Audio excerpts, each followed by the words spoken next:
या कुन्देन्दुतुषार आहारधवला या शुभ्रवस्त्रावृता या वीणा वरदण्डमण्डितकरा या श्वेतपद्मासना या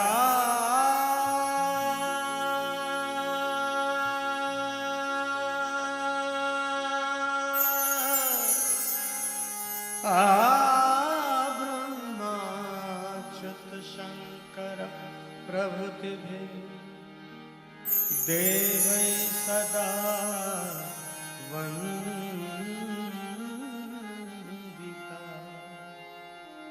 सा मां पातु सरस्वती भगवती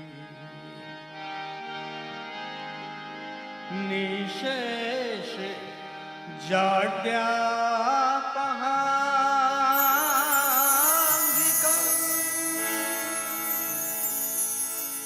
भुवनामयस्य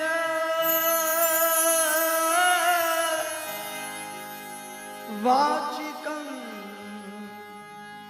सर्ववाङ्मया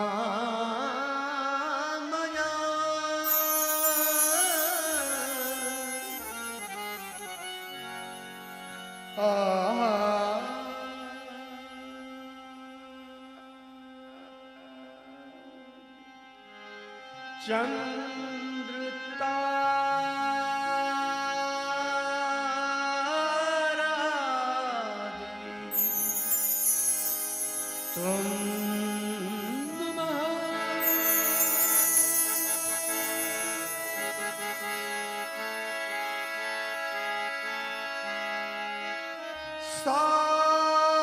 सात्विकं शिवं त्वं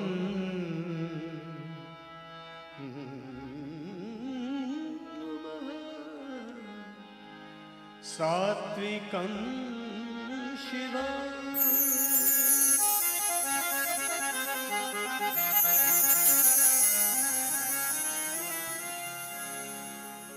सर्वमङ्गलमाङ्गल्ये शिवे सर्वार्थसाधिके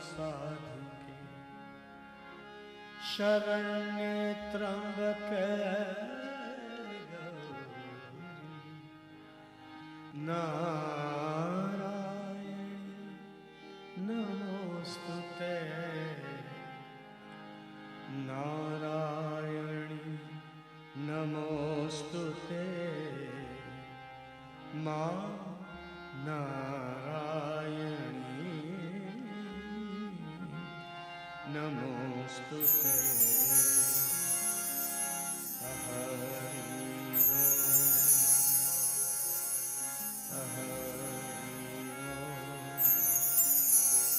हरि ओम।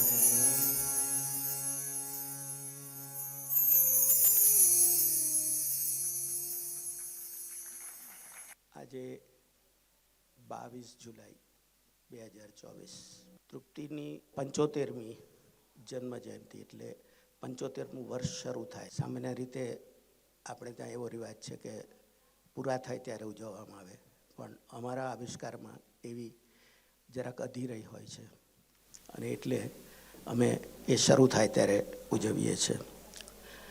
ખાસ કરીને આજના કાર્યક્રમની વિશેષતા એ છે કે આ કાર્યક્રમ સંપૂર્ણપણે આવિષ્કારના કલાકારોએ તૈયાર કર્યો છે. બધી જ ડેકોરેશનથી માંડીને એક એક વસ્તુ ઇન્ક્લુડિંગ કે અહીંયા એક નાનકડો ઓડિયો વિઝ્યુઅલ તૃપ્તિ પર બનાવ્યો છે તે પણ આવિષ્કારના જ કલાકારે બનાવેલો છે. એટલે કદાચ અમારા કાર્યક્રમમાં કેટલીક વાર પ્રોફેશનલિઝમનો ટચ ઓછો દેખાય તો માફ કરજો.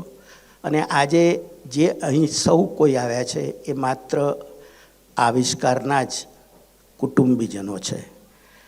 આવિષ્કારના જ કલાકારોના કુટુંબીજનો છે. આપણે કોઈને બહારથી બોલાવ્યા નથી અને અહીંયા કોઈ ભાષણ કરવાનું નથી મારા સિવાય. એટલે રિલેક્સ, સિટ અને લેટ્સ સ્ટાર્ટ વિથ ફર્સ્ટ આ ઓડિયો વિઝ્યુઅલ. તૃપ્તિનો જન્મ 22/7/1950 દિવસે થયો. ડૉક્ટર રમેશ પંડિત અને અવંતિકા તેમનું બીજું ફરજન તૃપ્તિ. તૃપ્તિના જન્મ પછી 3 વર્ષમાં જ માતા અવંતિકાનું અવસાન થયું અને એટલે તૃપ્તિ અને ભાઈ તુષાર બંનેનો ઉછેર એમના ફોઈને ત્યાં થયો. ફોઈની 2 છોકરીઓ દક્ષા અને હર્ષા અને ત્રીજી તૃપ્તિ અને ચોથો તુષાર. 4 જણા સાથે ઉછર્યા. ત્યાં જ બાળ મંદિર સાધનામાં પહેલાં ભણવા જતા, પછી પ્રોપ્રાઇટરી રાજનગર એટલે કે પાલડી અને ત્યાં અભ્યાસ કર્યો. ત્યારબાદ ડૉક્ટર સાહેબે બીજા લગ્ન કર્યા અને નવા માતુશ્રી ડૉક્ટર વિપુલાબેન મહેતા એ આવ્યા અને એટલે પાછી તૃપ્તિ અને તુષાર એ એમના ઘરે પાછા ફર્યા. ડૉક્ટર વિપુલાબેનની નોકરી એલજી હોસ્પિટલમાં લાગી હતી અને એટલે પહેલાં એ લોકો કાંકરિયા રહેવા ગયા. ત્યાં કાંકરિયાની પ્રોપ્રાઇટરીમાં અભ્યાસ થયો અને ત્યારબાદ 1962માં સ્વસ્તિકમાં રહેવા આવ્યા, C2 સ્વસ્તિક સોસાયટી. અને એટલે SSU સુધીનો અભ્યાસ એજી હાઈસ્કૂલમાં થયો. SSC પછી સેન્ટ ઝેવિયર્સ કોલેજમાં તૃપ્તિએ BA વિથ ગુજરાતી કર્યું. એના પ્રોફેસર મજમુદારે એને બહુ આગ્રહ કર્યો કે આગળ ભણવા, પણ એની ઈચ્છા નહોતી અને એટલે BAથી એને સંતોષ માન્યો. તૃપ્તિને એની માતા અવંતિકાબેન તરફથી 3 વસ્તુ વારસામાં મળી હતી: સંગીત, સૌંદર્ય અને એકદમ નરમ સ્વભાવ. આ આખી પરિસ્થિતિની અંદર એની પાસે જે સંગીત હતું તેની કોઈ કેળવણી ના થઈ શકી. પણ તમારી સમક્ષ અમે એ જે નાનપણથી ગીત ગાતી હતી, બધા એની પાસે ખવડાવે, જ્યારે ભેગા થાય ત્યારે એને કહે કે તું ગા, તું આ ગીત ગા, આ ગીત ગા. એ ગીત અત્યારે થોડુંક તમારી સામે રજૂ કરીએ છીએ અને એમાં એના થોડાક ફોટા પણ છે.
1973માં અમારા લગ્ન થયા. ત્યાં સુધી પણ એમાંનો કલાકાર તો બહાર આવ્યો જ નહોતો. માત્ર લગ્ન વખતે અહીંયા બેઠેલા કેટલાક લોકોને યાદ હશે, ગરબા કર્યા હતા અને સુપડાનો ગરબો, પણ એટલી જ વાત. અને પછી આદર્શ ગૃહિણી. આદર્શ ગૃહિણીમાંથી રોલ બદલાયો.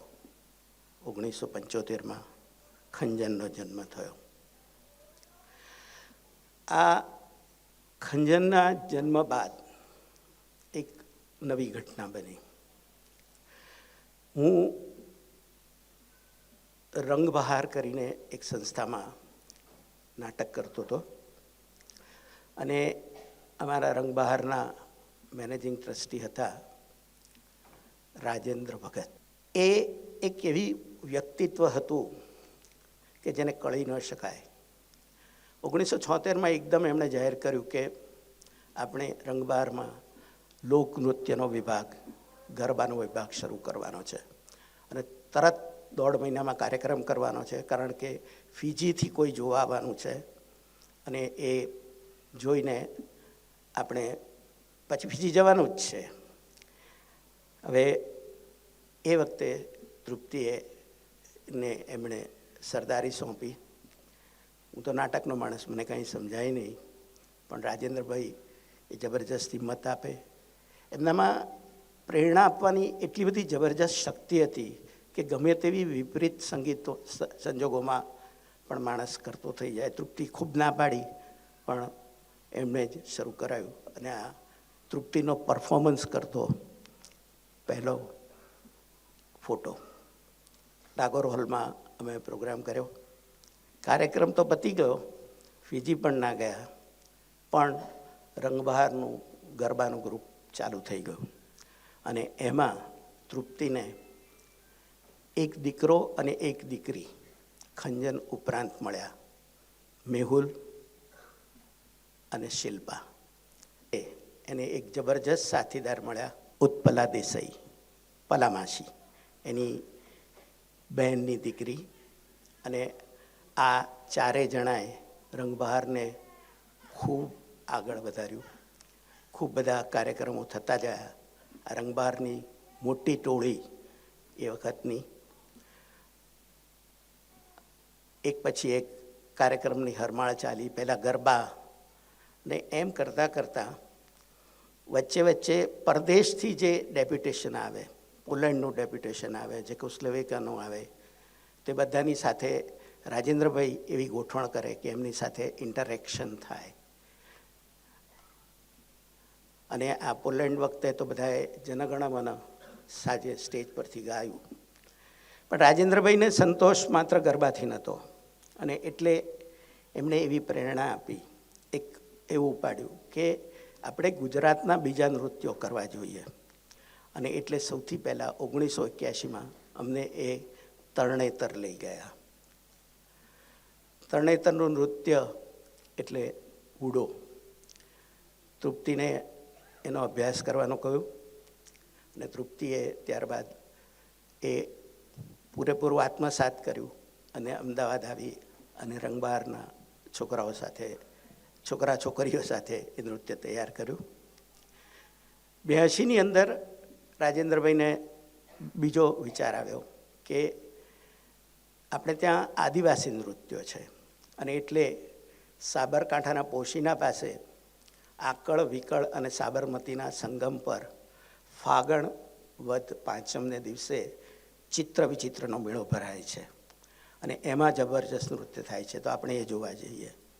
ભરતાપમાં અમે ત્યાં ગયા અને એક અદ્ભુત દ્રશ્ય, એક સાથે સેંકડો ઢોલ વાગે અને આદિવાસી બહેનો નૃત્ય કરે.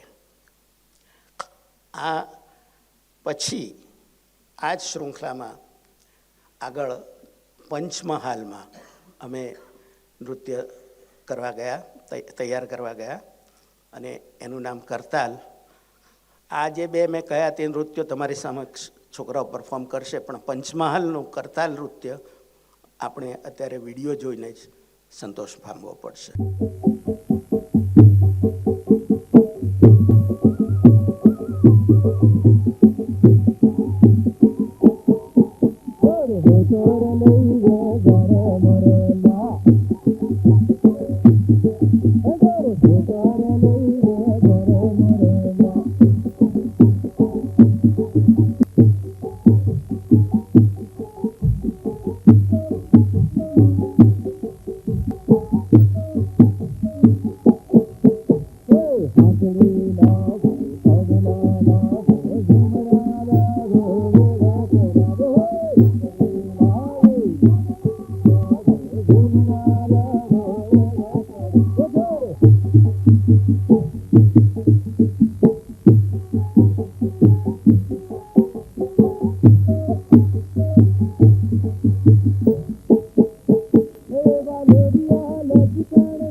હવે એક એવા મુકામે પહોંચ્યા હતા કે ઘણા બધા ગુજરાતના લોકનૃત્ય, ગરબા, રાસ બધું આત્મસાત થયું અને રાજેન્દ્રભાઈ એક દિવસ ફરીથી એમના સ્વભાવ પ્રમાણે ધડાકો કર્યો કે આપણે ફ્રાન્સ જઈએ છીએ. ડિજોંગ જે ફ્રાન્સનો જ્યાં સૌથી મોટો લોક મહોત્સવ થાય એ ડિજોમાં જવાનું આમંત્રણ લઈ આવ્યા અને પછી અમારી ટ્રેનિંગ શરૂ થઈ. 3 મહિનાની ટ્રેનિંગ ને બધા 30 જણા ડિજો અમે ગયા. અદ્ભુત ફેસ્ટિવલ, 35 દેશોના કલાકારો ત્યાં હતા અને અમે બધા જ એક હોસ્ટેલમાં રહીએ, એક મોટા હોલની અંદર સાથે સવારે જમીએ, પરેડ કરીએ અને એને છેલ્લે અંતે ત્યાં સ્પર્ધા યોજાઈ અને એમાં ભારતનું આપણા તરફથી રજૂ થયેલું લોકનૃત્ય ગરબો, કૂડો અને રાસ એ દ્વિતીય એટલે કે સિલ્વર મેડલ લઈ આવ્યું. એક અત્યંત શરમાળ વ્યક્તિત્વ એવું તો રાજેન્દ્રભાઈએ ખીલવી આપ્યું કે જેની કલ્પના ન કરી શકાય. અને આ સિલ્વર મેડલ પછી અમે ફ્રાન્સથી ઇંગ્લેન્ડ ગયા અને ત્યાં 7 કાર્યક્રમ આપ્યા. એ વખતે ત્યાં નટુભાઈ પટેલ હતા, એમણે આ બધા કાર્યક્રમ યોજ્યા હતા. ઇન્ડિયાના હાઈ કમિશનર કાર્યક્રમમાં આવ્યા અને ત્યારબાદ લેસ્ટર, બર્મિંગહામ એ બધે. આ વાત 1984માં બની. 84, 85 અને 86 દુઃખદ વાત છે, પણ વિચારનો થોડો મતભેદ થયો અને એટલે પછી ધીમે તૃપ્તિએ, ઉત્પલાએ રંગબહારમાંથી ખસી જવાનું નક્કી કર્યું. ત્યારબાદ થોડાક વખત પછી એક એવો વિચાર આવ્યો કે આપણે પોતે કંઈક શરૂ કરીએ. એનું લક્ષ્ય તો આ જ છે, લોકનૃત્યો, લોકસંગીતને આગળ વધારવાનું. અને એટલે 9મી જૂન 1986ના રોજ આવિષ્કારનો જન્મ થયો.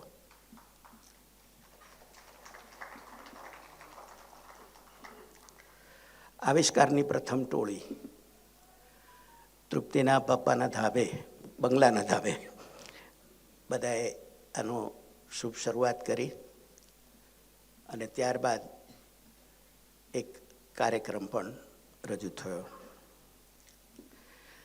હવે 9મી જૂન 1986 એ આ વાત બની.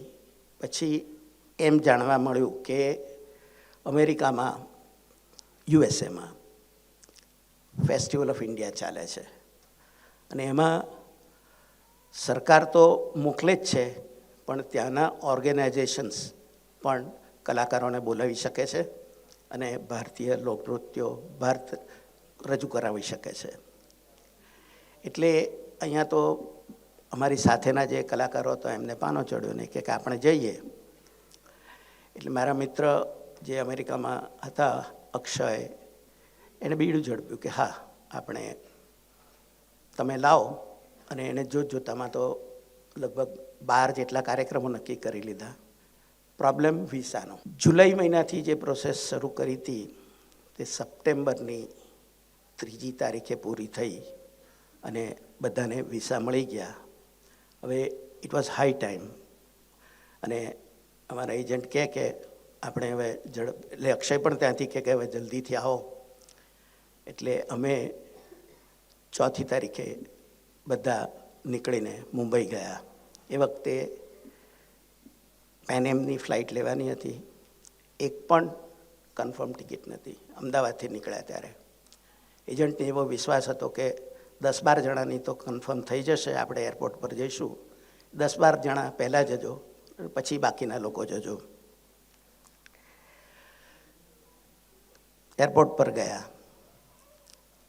અને બધાના કન્ફર્મેશન થઈ ગયા અને એ પેન એમની ફ્લાઇટ 73 મુંબઈથી ઉપડી અને કરાંચી પહોંચી. તમારામાંથી ઘણા લોકોને આ વાત ખબર હશે, પણ જેમને નથી ખબર, કારણ કે અમારા કલાકારોને આ વાત નથી ખબર. કરાંચી પહોંચી અને ત્યાં એ પ્લેન હાઈજેક થયું. પાયલોટને બધા પ્લેનમાંથી ઉપરથી બહાર નીકળી ગયા. 16 કલાકની ટોર્ચર ભયંકર પરિસ્થિતિ પછી આતંકવાદીઓએ ગોળીબાર કર્યો અને હેન્ડબોમ્બ ફેંક્યા અને એ ધમાલમાં બધા પછી પ્લેનમાંથી બહાર આવ્યા. આતંકવાદ એક એવી વસ્તુ છે કે જેને કોઈ પણ સપોર્ટ ન કરી શકે અને એ પેન એમ 73ની ફ્લાઇટમાં 22 જણાના મૃત્યુ થયા. આવિષ્કારના 2 કલાકારો તૃપ્તિ અને રૂપલ બંનેનું અવસાન થયું. આમ આવિષ્કાર સ્થપાયું એનાથી 4 મહિનામાં તૃપ્તિને અમે ગુમાવી. પણ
અમે 3 જણા હિંમત ના ગુમાવી અને નક્કી કર્યું કે તૃપ્તિનું જે ધ્યેય હતું એ આગળ વધારવું.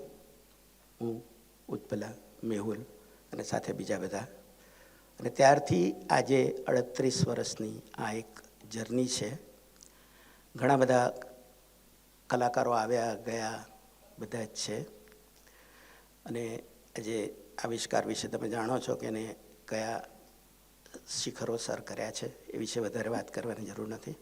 આપણે હવે તૃપ્તિએ આજથી 40 વર્ષ પહેલાં જે કોરિયોગ્રાફ કરેલા હતા એટલા 6 નૃત્યોની રજૂઆત કરીશું. અને રજૂઆત માટે હું ડૉક્ટર ઉત્પલા દેસાઈ કે જેમણે હમણાં ગરબાને યુનેસ્કોમાં ઇન્ટેન્જિબલ હેરિટેજમાં સ્થાન મળ્યું, જેનું આખું ડોઝિયર એમણે તૈયાર કર્યું હતું, આમ અમારા પલામાસી એ હવે આ કાર્યક્રમને આગળ ધપાવશે.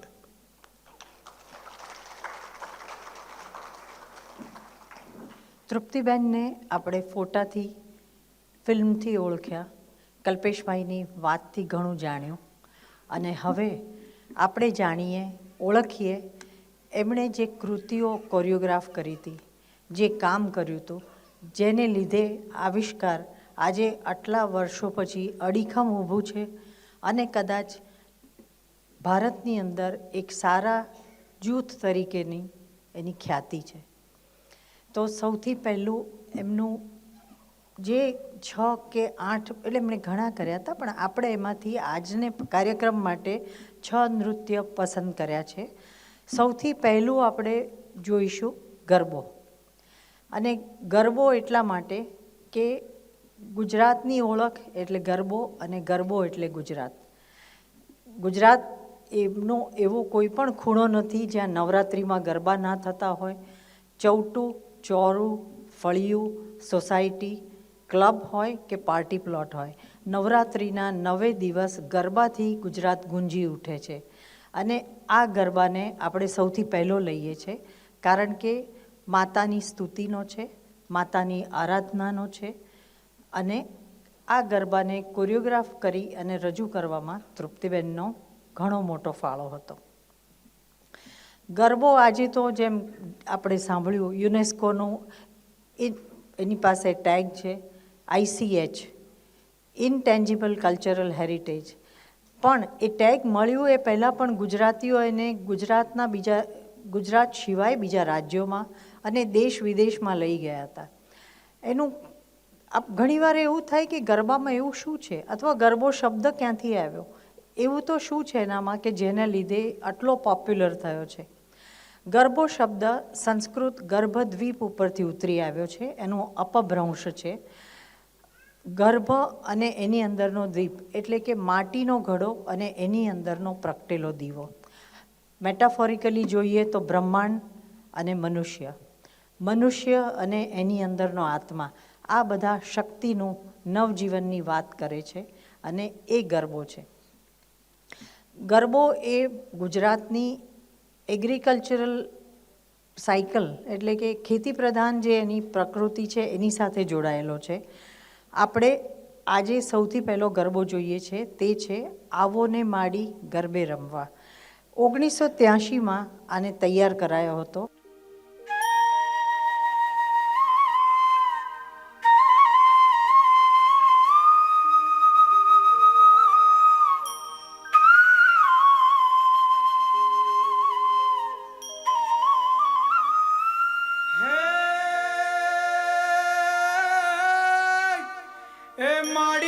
પરચા દીધા ઘણા અને માંગ્યા દીધા દાન. હે તારું માલક આખા મામાન. હે મેં તો ખૂબ રે જોયું માયંબા. હે તારું મલક આખા મામાન. હે મેં તો ખૂબ રે જોયું માયંબા.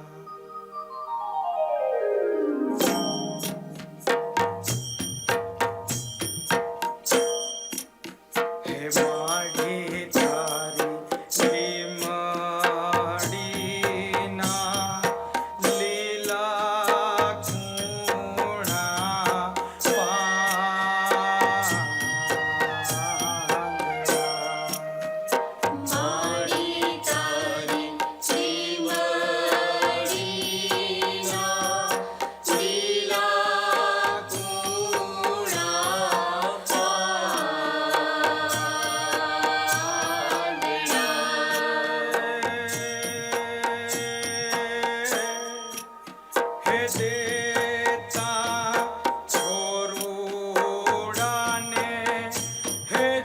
કાયમ શીતળ છાય રે જુગ જૂની તારી લીમડી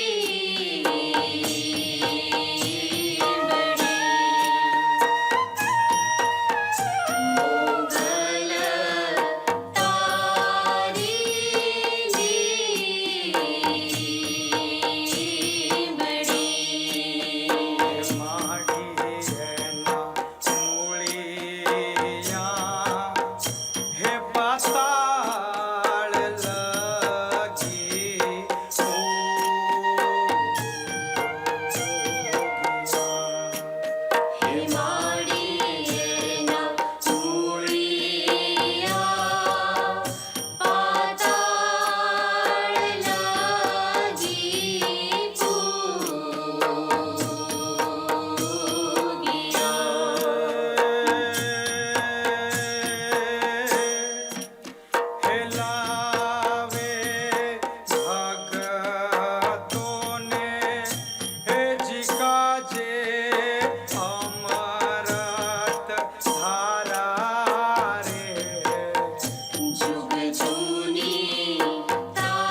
ગરબા નૃત્યની અનેક પરંપરાઓનું મિશ્રણ હતું.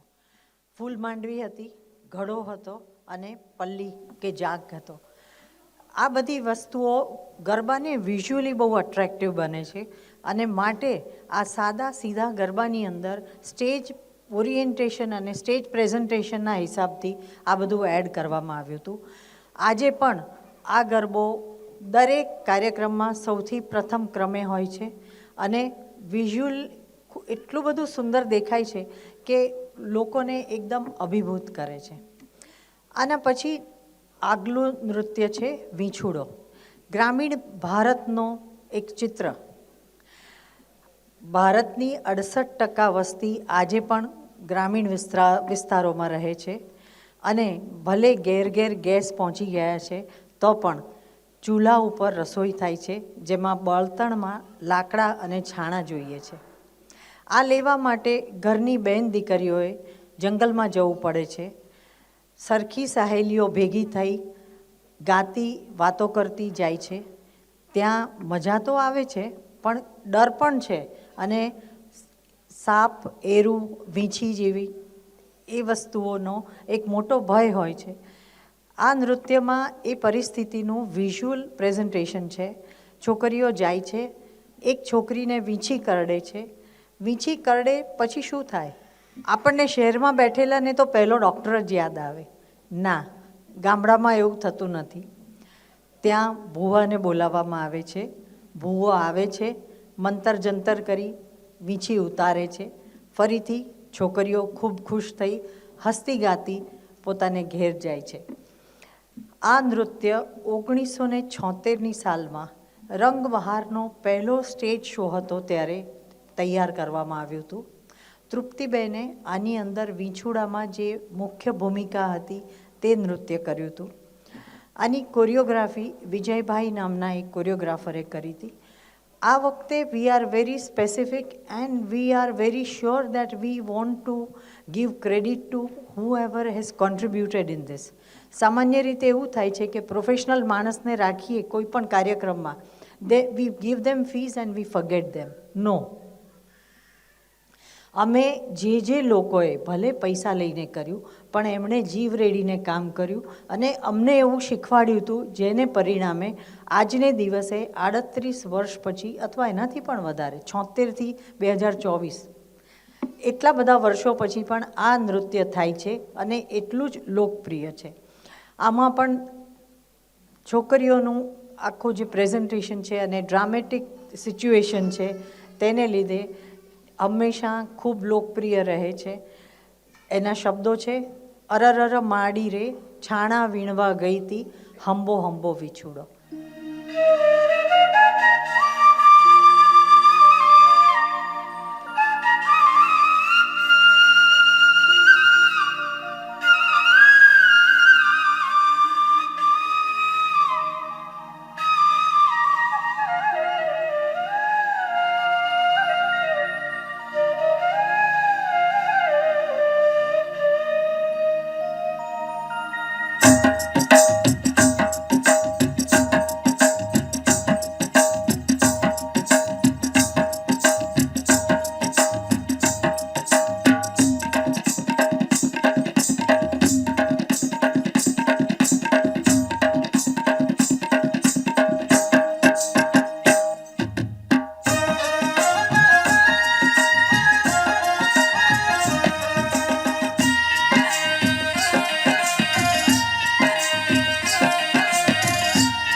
હવે જઈએ બીજા ગ્રામીણ પ્રદેશમાં. વિછુડાના ભયાનક વાતાવરણમાંથી રમણીય પ્રદેશમાં જઈએ. 1981માં રાજેન્દ્રભાઈ, કલ્પેશભાઈ અને તૃપ્તિબેને નક્કી કર્યું કે શહેરના કોરિયોગ્રાફર પાસે કોરિયોગ્રાફી કરાવી અને નૃત્ય તૈયાર કરવા એ વ્યાજબી નથી. આપણે ખરેખર શીખવું હોય, લોકકલા, લોકનૃત્યને જાણવા હોય અને આગળ લઈ જવા હોય, આગલી પેઢીને આપવા હોય, તો આપણે જ જે તે પ્રદેશમાં જઈ એના કુદરતી નૈસર્ગિક રીતે થતા સ્વરૂપને જોવું જોઈએ. અને આથી એક યાત્રા શરૂ થઈ. આ યાત્રાનો એક પડાવ હતો તરણેતરનો મેળો. તરણેતર એટલે સુરેન્દ્રનગરની પાસે થાનગઢ નામના ગામમાં ભરાતો મેળો. ગુજરાત ટુરિઝમનો એક જમાનાનો ફ્લેગશિપ પ્રોગ્રામ હતો. અનેક પ્રવાસીઓને આકર્ષતો હતો. આજે પણ તરણેતરનો મેળો ભલે ઘણો મોડર્ન થઈ ગયો છે, પણ ઘણા લોકો જોવા આવે છે. ત્યાં આગળ દર વર્ષે ભાદરવા સુદ ત્રીજ, ચોથ અને પાંચમના દિવસે મેળો થાય. આ મેળામાં આસપાસના લોકજાતિના અનેક લોકો આવે, હજારોની સંખ્યામાં આવે. આમાં સૌથી વધારે હોય ભરવાડ, રબારી અને કોળી જાતિના લોકો.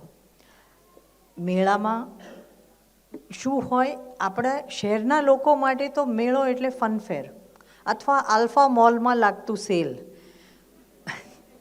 પણ તમે સાચો મેળો જોશો ગામડામાં જઈને તો એ સાવ જ જુદો હોય છે. મનની મોજ એમાં હોય છે. એમાં હૃદયને, મનને એકદમ આનંદ થાય.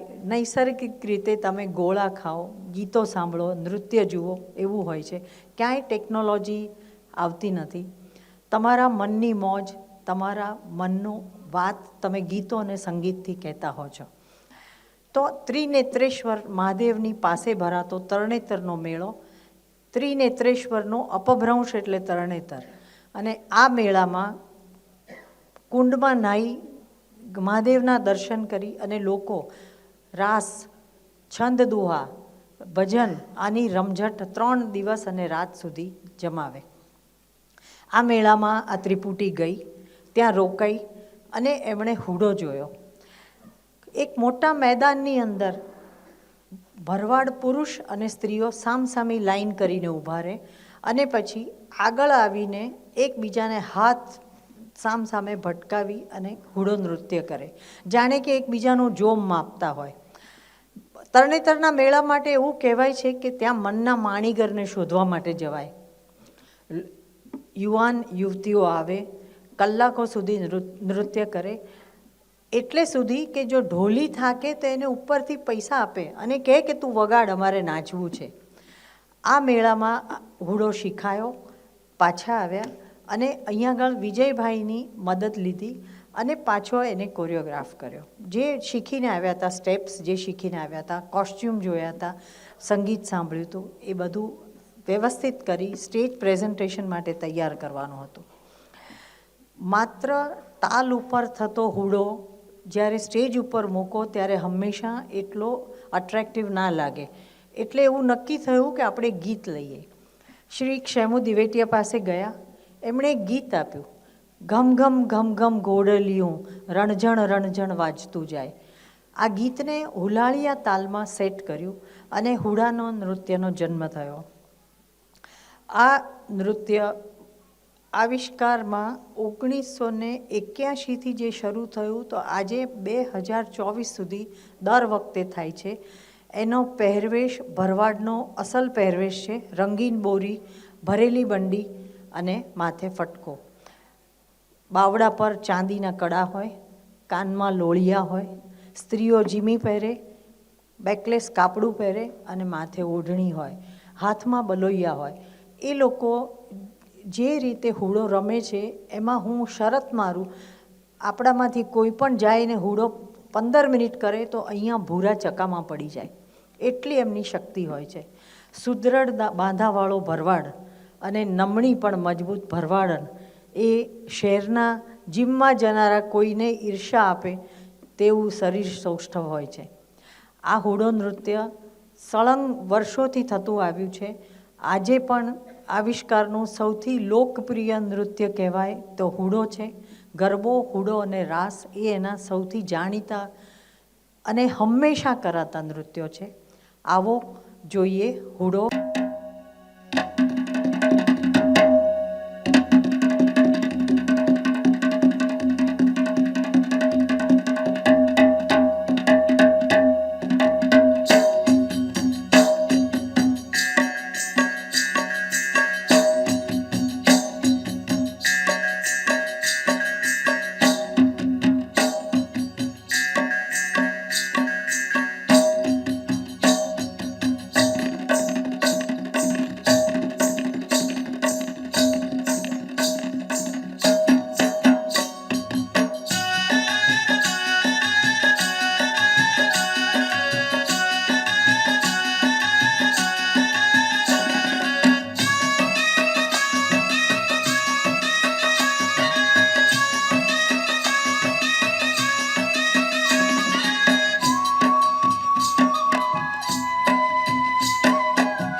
તરણેતરના મેળાની એક ખાસિયત હું કહેવાનું ભૂલી ગઈ.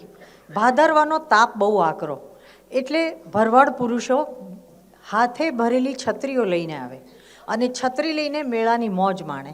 મેળામાં સૌથી સારા ભરતવાળી છત્રીને ઇનામ મળે અને બીજે વર્ષે એ વધારે વટથી એ છત્રી લઈને ફરે. હવે આ તરણેતરના મેળા પછી આપણે જઈએ બીજા એક મેળામાં. પહેલાં તમે જેની વાત સાંભળી તે ચિત્ર વિચિત્રનો મેળો. ગુજરાતની પૂર્વ સરહદ પર આદિવાસી વિસ્તાર છે. સાબરકાંઠાથી શરૂ કરી છેક ડાંગ સુધી સમગ્ર પૂર્વ પટ્ટીથી દક્ષિણ સુધી આદિવાસી લોકો રહે છે. આમાં સાબરકાંઠા જિલ્લામાં આવેલ પોશીના ગામ અને એની પાસે આકળ વિકળ અને સાબરમતીના સંગમ પર હોળીના 5મા દિવસે થતો એટલે ચિત્ર વિચિત્રનો મેળો. મહાભારતમાં આવતા શાંતનુનો પાત્ર બધાને યાદ હશે. આ શાંતનુના 2 પુત્રો ચિત્રવીર્ય અને વિચિત્રવીર્ય આ અહીંયા આગળ વીરગતિ પામ્યા હતા એવી લોકવાયકા છે અને એને ઉજવવા માટે અહીંયા વર્ષોથી મેળો ભરાય છે. આદિવાસી મેળો ગુજરાતના બીજા લોક મેળાઓ કરતાં ખૂબ જુદો હોય. બીજા મેળાઓમાં ઘણો બધો અવાજ હોય, ઘણા બધા રંગ હોય. આદિવાસી મેળાઓ રંગબેરંગી તો હોય છે, પણ એની આગવી ઓળખ કહીએ તો એમના કોસ્ચ્યુમ્સ અને મોટા આદિવાસી ઢોલ. આ સાઇઝના ઢોલ હોય અને એવા સેંકડો ઢોલ લઈને આ લોકો ફરતા હોય. ઢોલ વગાડે અને નૃત્ય ચાલે. રાજેન્દ્રભાઈ જેમ તરણેતરના મેળામાં લઈ ગયા હતા એમ પાછળથી એમ થયું કે હવે આપણે બીજા એક મેળો પણ જોવો જોઈએ અને માત્ર લોકજાતિઓ નહીં, આદિવાસીઓને પણ આપણે સમજવા જોઈએ. આથી 1982ની સાલમાં ચિત્ર વિચિત્રના મેળામાં ગયા, ત્યાં રોકાયા, નૃત્ય જોયું, એમની સાથે કર્યું પણ ખરું અને પાછા આવીને આ નૃત્ય આવિષ્કારના જે કલાકારો હતા એટલે એ વખતે રંગબહારના એમને શીખવાડ્યું. આનું ટેકનિકલ નામ છે જાનવૈયા ઢોલ નૃત્ય અથવા તો ઘૂઘરી, કારણ કે સ્ત્રીઓ હાથમાં ઘૂઘરી પહેરે અને ઢોલના તાલ સાથે આમ ઘૂઘરી વગાડતી જાય, પોતાના કાનમાં તાલ રહે અને નૃત્ય કરે. ચિત્ર વિચિત્રના મેળામાં સૌથી વધારે આવનાર હોય છે ડુંગરી ભીલ અથવા ગરાસિયા ભીલ. ભીલ લોકો એ સૌથી પ્રાચીન આદિવાસી ગણાય છે અને આખા ભારતમાં જુદે જુદે ઠેકાણે જુદા જુદા નામથી ઓળખાતા હોય છે. એ નીચે જાય એટલે વસાવા થાય, એનાથી નીચે જાય એટલે ગામિત થાય અને ડાંગ સુધી પહોંચે ત્યારે ફરી પાછો ભીલ થઈ જાય. ભીલ લોકોની સંસ્કૃતિ, એમના નૃત્યો, એમની બોલી, એમનો પોશાક બહુ જ અલગ હોય છે અને એ જોઈ અને માણવાનો અને શીખવાનો એક મોકો આ લોકોએ લીધો. આનું નૃત્ય તૈયાર કર્યું. નૃત્ય તૈયાર કરતાં લગભગ 3 મહિના લાગ્યા. આદિવાસીઓ એક લાઇનમાં અથવા સર્કલમાં કલાકો સુધી નૃત્ય કરે, પણ જ્યારે એ જ નૃત્યને આપણે સ્ટેજ ઉપર પ્રેઝન્ટ કરવું હોય ત્યારે કોરિયોગ્રાફી જોઈએ. કોરિયોગ્રાફી ના હોય તો ઓડિયન્સ જતું રહે. એટલે આ નૃત્યની અંદર કોરિયોગ્રાફી ઉમેરાઈ. એમાં બને એટલું વધારે વિઝ્યુઅલી અને કાનને કર્ણપ્રિય રહે એવી રીતે બધું સંગીત ગોઠવવામાં આવ્યું અને ઘૂઘરી નૃત્યની શરૂઆત થઈ એટલે જાનવૈયા ઢોલ. આવો માણીએ જાનવૈયા ઢોલ.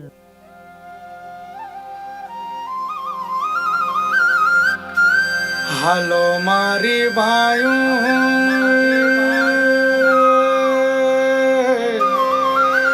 હાલો મેળે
હાલો મેળે જઈએ રે હાલો મેળે જઈએ રે અરે હાલો મેળે જઈએ રે હાલો મેળે જઈએ રે હાલો મારી ભાયું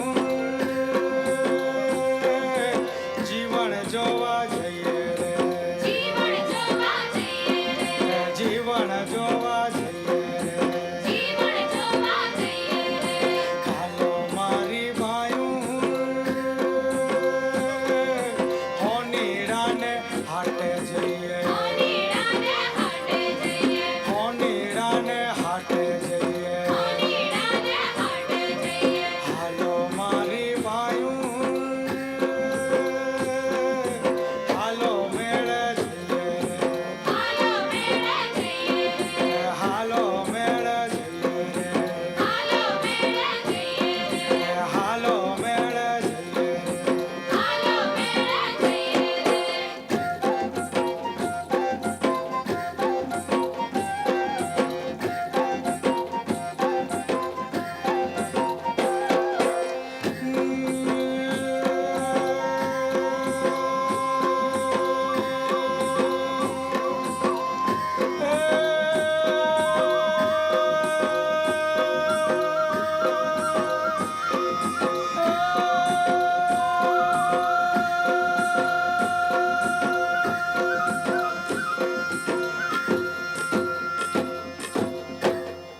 આ ગીતનો અવાજ હતો, એનો ગાનાર હતો ધર્મેન્દ્ર,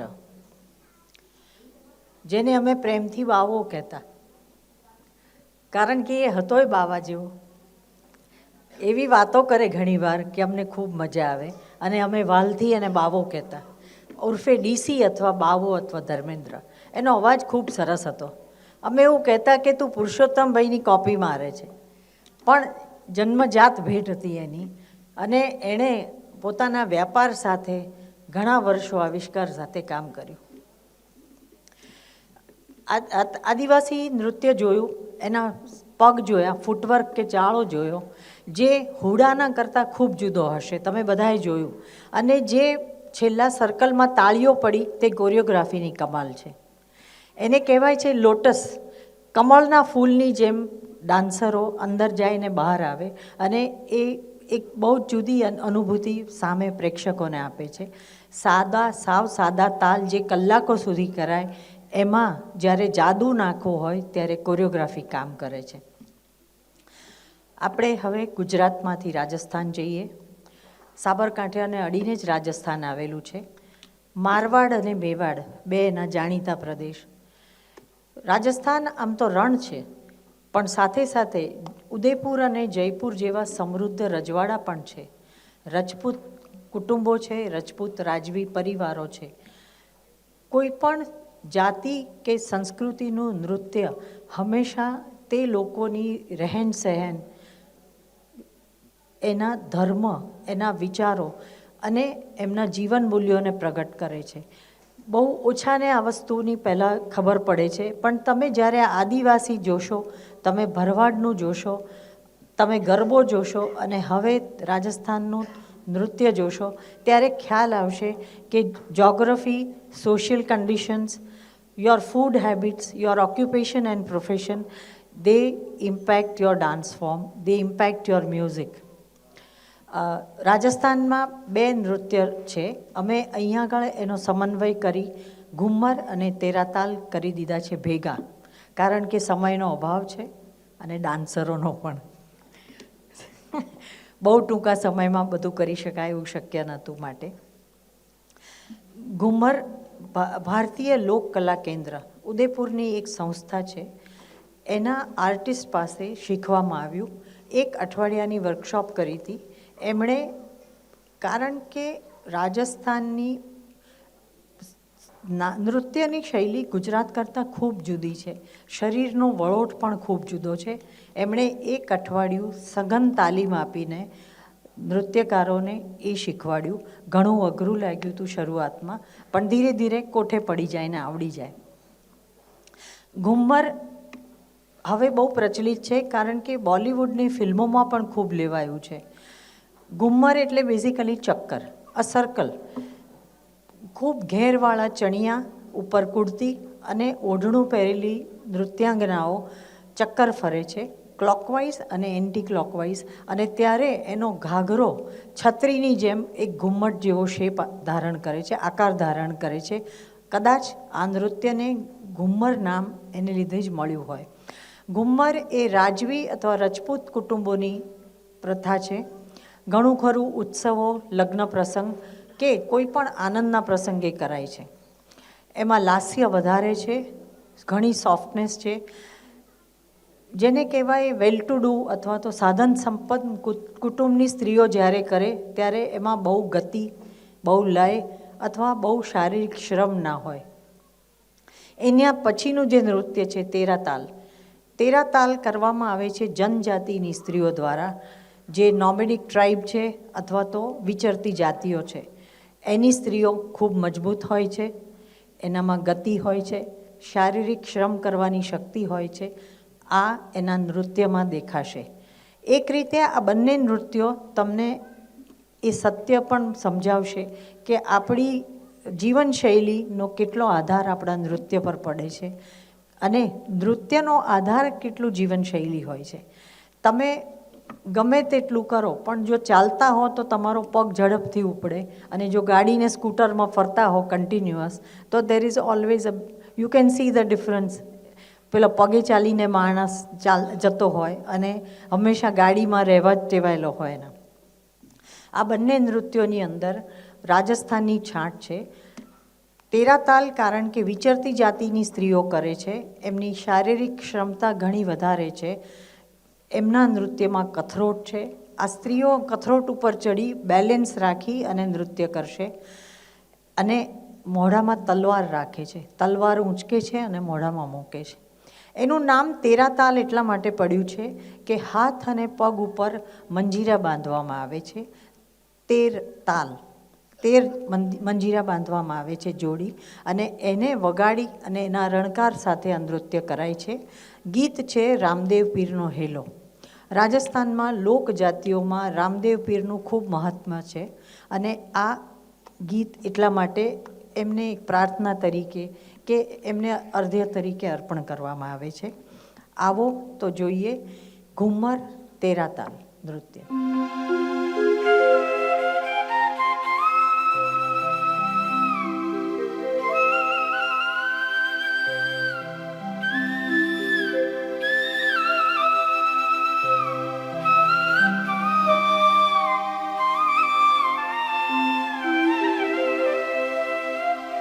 ओ राजरी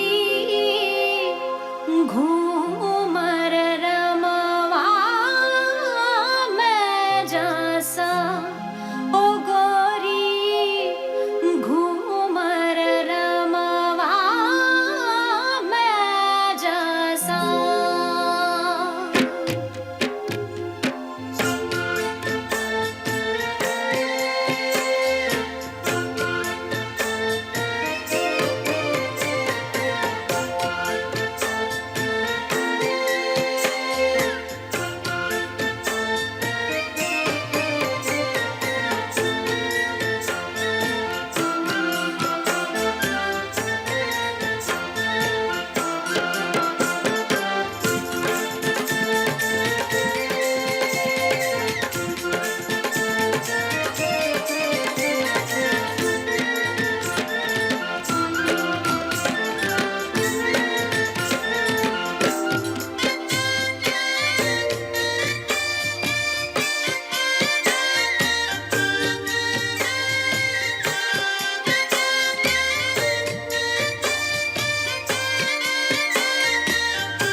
રામા પીર. ઉજીરે મારો ખેલો સુણોજી રામા પીરજી.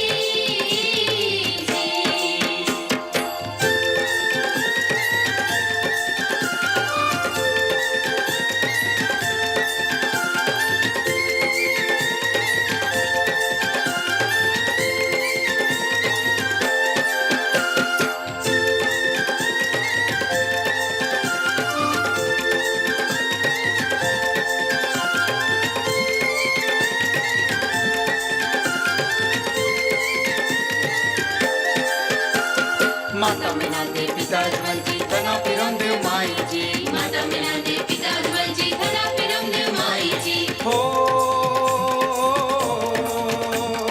હો માતા મેના દે પિતા જવલજી ધના પીરમદેવ માઈજી. તેલ ચડે કેસરીઓ બનડો ને તલવાર પાઈજી. તેલ ચડે કેસરીઓ બનડો ને તલવાર પાઈજી. ઓ રામ સા પીર તારી, ઓ રામ સા પીર તારી ધૂણી पे शीश झुकावा, मंडेरा फूल चढ़ावा. ઓ રૂડી ચેરા કડિયા અજમલજી રામ ગૌરા માતા. મેના દેરા લાલ રાણી ને તલના ભથાર મારો ખેલો સુણોજી રામા પીરજી.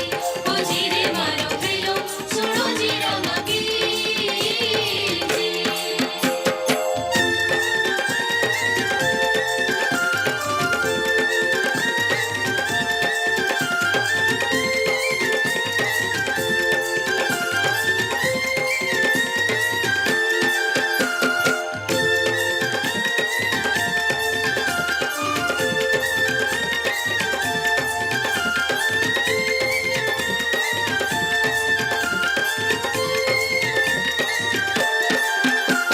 ઓ રૂડી ચેરા કડિયા અજમલજી રામ ગૌરા માતા.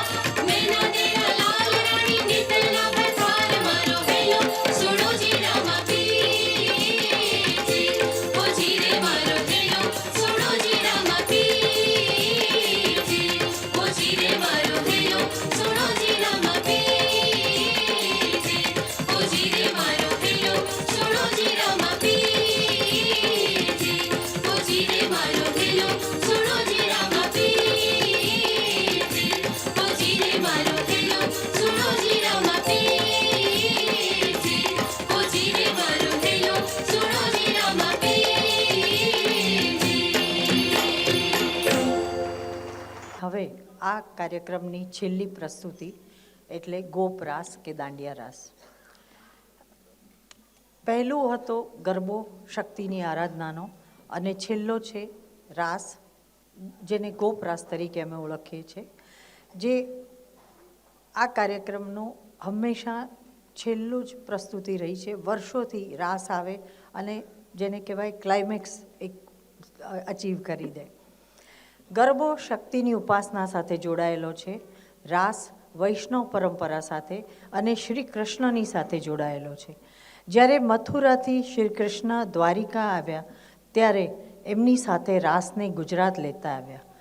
વૃંદાવનનો એ રાસ મથુરાના યાદવોને પણ બહુ પ્રિય હતો. ગુજરાતમાં આવ્યો ત્યારે એ જુદા સ્વરૂપે આવ્યો. એમ કહેવાય છે કે કૃષ્ણના મોટા ભાઈ બલરામને રાસ ખૂબ પ્રિય હતો.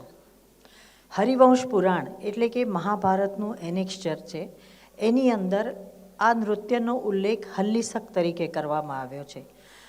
બલરામ હળ લઈને નૃત્ય કરતા હતા એટલે પણ એને હલ્લીસક કહેવાતું હશે એમ મનાય છે. હલ્લીસક એ આ નૃત્યનું એક શાસ્ત્રીય નામ કહો કે શાસ્ત્રમાં પુરાણોમાં આવેલું નામ છે. વિષ્ણુ પુરાણમાં પણ આનો ઉલ્લેખ છે. તેવી રીતે 12મી સદીના સંગીત રત્નાકર નામના ગ્રંથમાં દંડરાસક અને તાલરાસકની નામ જોવા મળે છે. તાલરાસક એટલે ગરબો અને દંડરાસક એટલે દાંડિયા રાસ. દંડ એટલે લાકડાના બે લાઠી જેને, અથવા તો આપણે આજે શુદ્ધ ગુજરાતીમાં દાંડિયા કહીએ છીએ, તે દાંડિયા રાસ. દાંડિયા રાસ ગુજરાતમાં આવ્યો. આજે પણ સૌરાષ્ટ્રની બધી મંડળીઓ એને ખૂબ કરે છે, પણ સૌરાષ્ટ્રની મંડળીઓમાં રાસ માત્ર પુરુષો કરે છે. આપણે શહેરમાં કોલેજમાં યુનિવર્સિટીમાં જે જોઈએ છે તે હંમેશા મિશ્ર રાસ હોય છે, જેમાં યુવાન અને યુવતી સાથે કરે છે. આ પરંપરા કેવી રીતે આવી એ જાણવું પણ આપણને મજા આવે એવું છે. સામાન્ય રીતે આપણે બધા એવું માનીએ છીએ કે સુધારા શહેરવાળા જ કરે છે, ગામડાવાળાને તો શું ખબર પડે. પણ આ જેને કહેવાય જેન્ડર બાયસ કાઢવાનો મોટો સુધારો ભાવનગર શહેરે કરેલો છે. પહેલાં રજવાડાઓ, સૌરાષ્ટ્રના રજવાડાઓ હંમેશા શરદોત્સવ કરતા, ગામે ગામથી રાસ મંડળીઓ આવતી, રાસ કરતી, શ્રેષ્ઠ રાસ કરનારને ઇનામ અપાતું. આ પ્રથામાં રાસને ખૂબ ઉત્તેજન મળ્યું અને એ વર્ષો સુધી, રાધર સદીઓ સુધી રાસ જીવતો રહ્યો. ગરબો સાદો હોય છે, એમાં સામાન્ય રીતે કોરિયોગ્રાફી નથી હોતી અનલેસ કે સ્ટેજ ઉપર આવે. રાસમાં મૂળભૂત રીતે કોરિયોગ્રાફી હોય છે. અઠીંગો એટલે એના જુદા જુદા નામ હોય છે ટેકનિકલ, પણ ટૂંકમાં આકારો બને છે. આકારો બને, ફરીથી છૂટા પડે, સર્કલમાં આવે, વર્તુળમાં આવે, ફરી તાલ બદલાય, ચલતી આવે, સાદી આવે અને નવો આકાર થાય. આ જ એની વિશિષ્ટતા છે અને એને ખૂબ નયનરમ્ય અને મનોહર બનાવે છે. 1959માં ઓલ ઇન્ડિયા યુથ ફેસ્ટિવલમાં ભાવનગરની શામળદાસ કોલેજનું એક ગ્રુપ ગયું. આ ગ્રુપ પોતાની સાથે મિશ્ર રાસ લેતું ગયું. પહેલી વાર મિશ્ર રાસ ગુજરાતની બહાર ગયો, પહેલું ઇનામ જીત્યું આખા ભારતમાં. અને ત્યારથી રાસમાં સ્ત્રીઓનો પગરણ મંડાયા. આ નાનકડું ભાવનગર, જેને આપણે 1959માં તો ઓળખતાય નહોતા, એણે આ સુધારો કર્યો, જેને લીધે આજે આપણે બધા રાસ કરતા થયા છે. જો કે બીજી બાજુ જોઈએ તો ગરબામાં હવે પુરુષો પણ આવતા થયા છે. We have also removed gender bias. માતાના ગરબામાં પુરુષો આવે છે, કૃષ્ણના રાસમાં સ્ત્રીઓ આવે છે. આ રાસ શીખવાડનાર હતા રાજુભાઈ અને કિશોરભાઈ કરીને. ઘોઘા સર્કલ નામનું ભાવનગરનું એક રાસ મંડળ હતું, એના સભ્યો, એમણે આવિષ્કારમાં આ રાસ શીખવાડ્યો હતો. રાસની મૂવમેન્ટ, ઝૂલવાનું, દાંડિયા ફેરવવાનું, કૂદકો મારવાનું એ બહુ વિશિષ્ટ છે. સૌરાષ્ટ્રના જુદા જુદા વિસ્તારના રાસ જુઓ તો દરેકનો રાસ જુદો છે. પોરબંદરના મેરનો રાસ જુદો છે, માંડલ કુંડલાના પટેલોનો જુદો છે, લતીપુરના કડવા પાટીદાર જે રાસ કરે છે એ પણ સાવ જુદો છે. અને જ્યારે આ રાસ સ્કૂલ, કોલેજ અથવા તો અમદાવાદના સ્ટેજ પર કરવામાં આવે છે ત્યારે કંઈક ત્રીજું જ સ્વરૂપ બહાર આવે છે.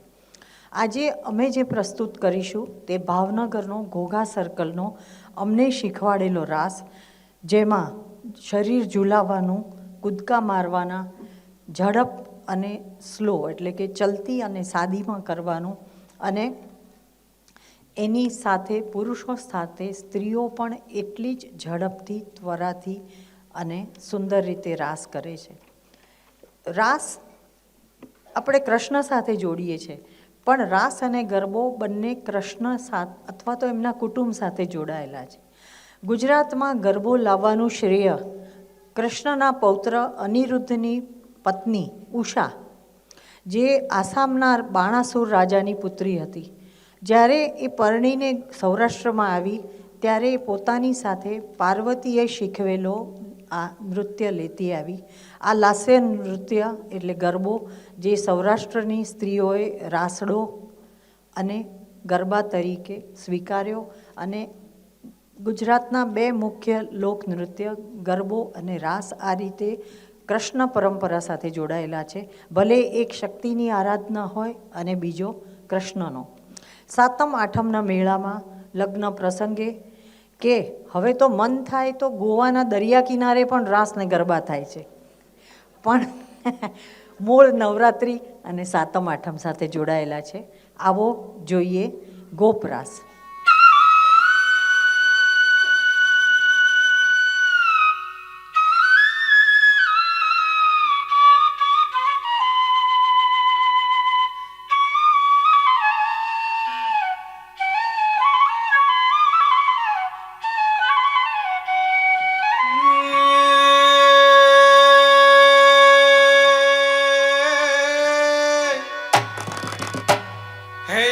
કરે સૌ આપને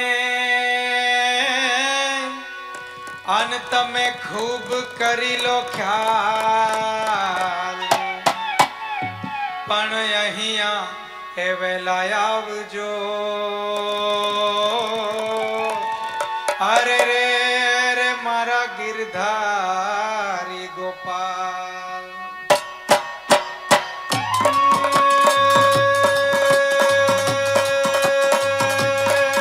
સાર સાર પર સદર અમર તારે અનુસાર સાર સાર પર સદર અમર તારે અનુસાર વળધર કર તર મહેલ કરે હરિહર સૂર્ય વર્ય ધરે અતિ મનહર ભર ભર્યતિ ઉર હરક ભરે નિર્ઘત નર પ્રવાર પ્રવાર ગર નિર્જાર નિકટ મુકુટ શિર સરવ નમે ગણરવ પટ ફરર ફરર પદ ગુંગર રંગ ભર સુંદર श्याम रमेरे जीरे रंग भर सुंदर श्याम रमेरे जीरे रंग भर सुंदर श्याम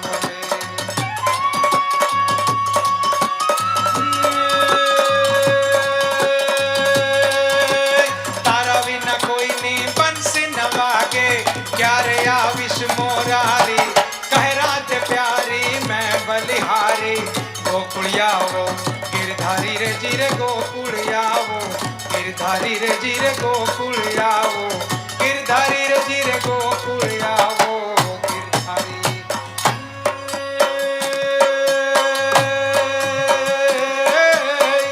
चांदो युग्यो चौक में घायल चांदो युग्यो चौक में घायल चांदो युग्यो चौक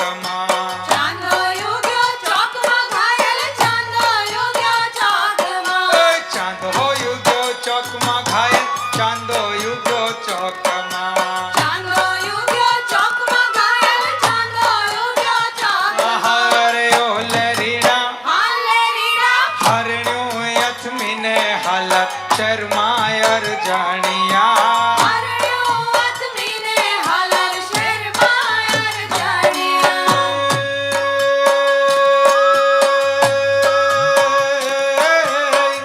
जहाँ पे तारी झोपड़ी घायल जहाँ पे तारी झोपड़ी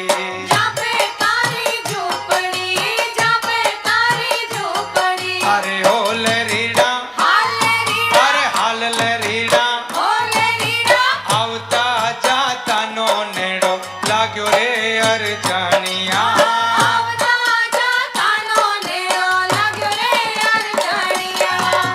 पावो रे वगाड़ में घायल पावो रे वगाड़ में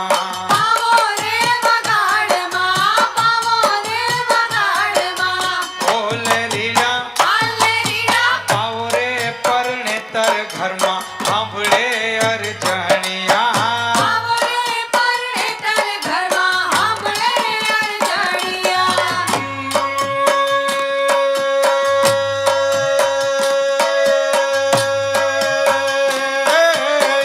रूपाली ने मोइशमा घायल रूपाली ने मोइशमा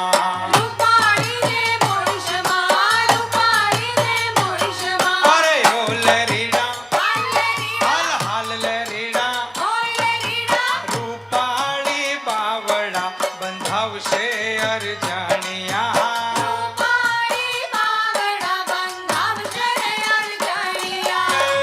कुंवारी ने मोइशमा घायल कुंवारी ने मोइशमा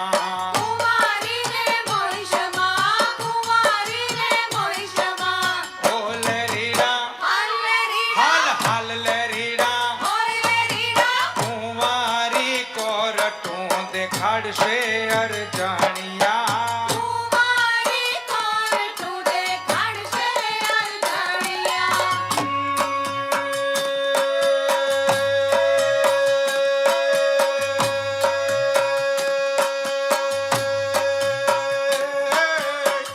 लीलो रे सहटियो घायल लीलो रे सहटियो अरे ओ लरीड़ा लीले रे सहटिए मौजो मानसू अरजानिया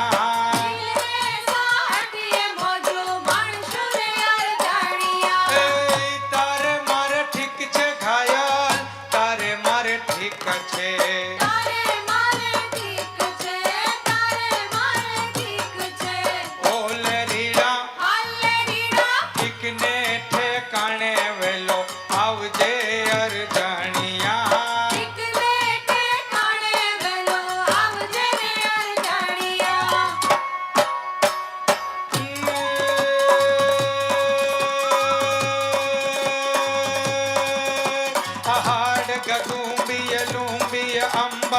વાદળ બેવળ ચોવળિયમ મહબાર મહેલિય લાડ ગહેલિય નિર્જલે ન જલે નલિયમ વિપન્ન ભાદ્રવ માસ પ્રગળા વહેચ પચરંગ વાદળા ગળગળ ધણણ અંબર ગાજત સખરે અતરમ શ્યામળા રે જીર સખરે અતરમ શ્યામળા રે જીર સખરે અતરમ શ્યામળા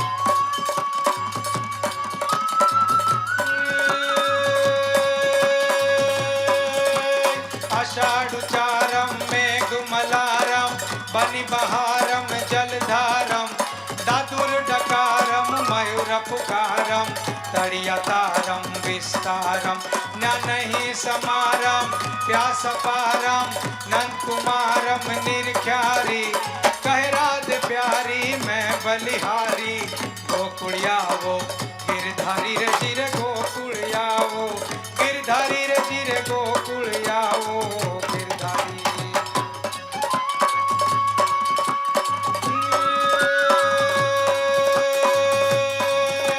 आसो महियारी आस वतारी दंदशवारी दशरारी नवनिधि निहारी चढ़ी अतारी वाट संभारी मथुरारी ब्रज भाण दुलारी कहत पुकारी तमे दिया चौकाई तकरारी कहरा दे प्यारी मैं बलिहारी गोकुड़ियावो गिरधारी रे जीरे गोकुड़ियावो गिरधारी रे जीरे